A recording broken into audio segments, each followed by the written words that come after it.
नमस्कार दोस्तों, इस वक्त की बड़ी खबर, बड़ी जानकारी आपको दे दूं कि इजराइल और फिलिस्तीन के बीच एक बार फिर से युद्ध तेजी होता हुआ नजर आ रहा है। एक बार फिर से युद्ध में और ज्यादा तेजी जो है वो देखने सुनने को मिल रहा है।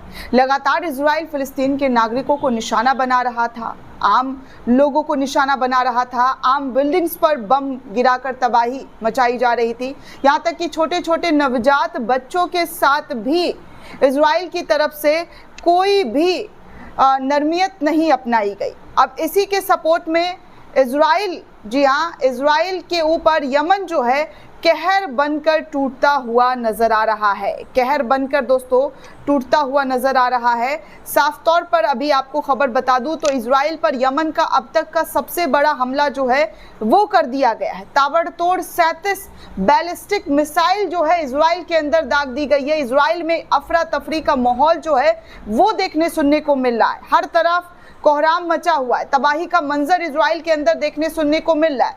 कुछ न्यूज़ नेटवर्क के हवाले से दोस्तों खबर शेयर की गई है और बताया गया कि इजराइल द्वारा गजा पट्टी पर लगाए गए अत्याचारों और घेराबंदी के जवाब में यमन द्वारा कब्जे वाले फिलिस्तीन की ओर से मिसाइल दागे जाने की खबर जो है वो निकलकर सामने आई है। इजराइल में दहशत जो है इस वक्त फैल गया है क्योंकि यमन ने ताबड़तोड़ बैलिस्टिक मिसाइल से हमला किया है। इजराइल मीडिया के रिपोर्ट के अनुसार अगर बात की जाए तो गाजा पर युद्ध फिर से शुरू होने के बाद यमन ने इजराइल पर 37 बैलिस्टिक मिसाइल जो है वो दाग कर इजराइल को तबाह करने की कोशिश कर रहा है।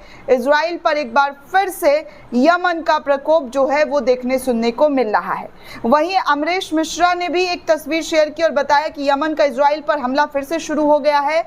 एयर रेड सायरन जो है वो बजना इजराइल के अंदर शुरू कर दिया गया है। आसमान में आप साफ तौर पर देख सकते हैं कि किस तरीके के जो मिसाइल्स हैं वो बरसते हुए नजर आ रहे हैं। वो हर तरफ आसमान में जो है रोशनी ही रोशनी नजर आ रहा है। मिडिल ईस्ट ऑब्जर्वर के हवाले से भी खबर सामने आ रही है कि देखिए लोग जो है वहां पर पैनिक हो रहे हैं क्योंकि लोग छुप रहे हैं। शेल्टर में छुपने की जगह नहीं है। आम नागरिक इसकी चपेट में आ रहे हैं इजराइल के, जो कि अपने कार के दरवाज़ा खोलकर उसके नीचे छुपे हुए हैं। तस्वीरों में आप साफ तौर पर देख सकते हैं कि किस तरीके से फिलिस्तीन का बदला जो है यमन के जरिए लेना शुरू कर दिया गया है। आगे दोस्तों वॉर मॉनिटर एक पेज है सोशल मीडिया पर, उसके जरिए भी खबर शेयर की गई और बताया गया कि रेड अलर्ट इस वक्त तल अबीब और यरूशलेम में जो है वो कर दिया गया है क्योंकि मिसाइल्स जो है यमन के जरिए अटैक किया गया, दागे गए हैं, जिसके बाद हर तरफ अफरा तफरी का जो माहौल है वो इस वक्त इजराइल में देखने सुनने को मिल रहा है।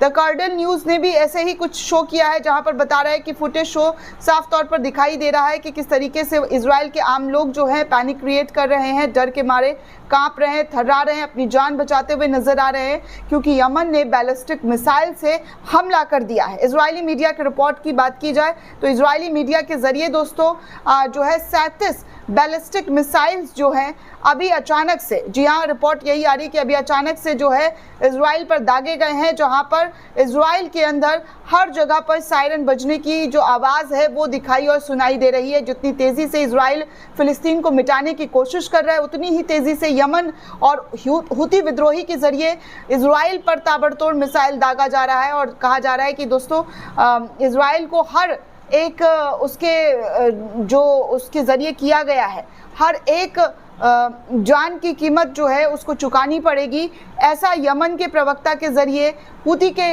लड़ाकू के जरिए कह दिया गया है कि अब ये लड़ाई जो है आर पार की हो गई है। अब हम भी किसी भी तरीके से झुकने वाले नहीं है, किसी भी कीमत पर समझौता नहीं करेंगे। इजराइल के जरिए फिलिस्तीन के नागरिकों को, बेकसूर नागरिकों को निशाना बनाया गया है। अब उसका बदला यमन के जरिए लेना शुरू कर दिया गया है। दोस्तों इस पूरे रिपोर्ट को लेकर आप क्या सोचते हैं, आपकी क्या प्रतिक्रिया है, हमें कॉमेंट करके जरूर बताइएगा। साथ ही साथ चैनल को ज़्यादा से ज़्यादा लाइक, शेयर और सब्सक्राइब करना बिल्कुल भी ना भूलें। धन्यवाद दोस्तों।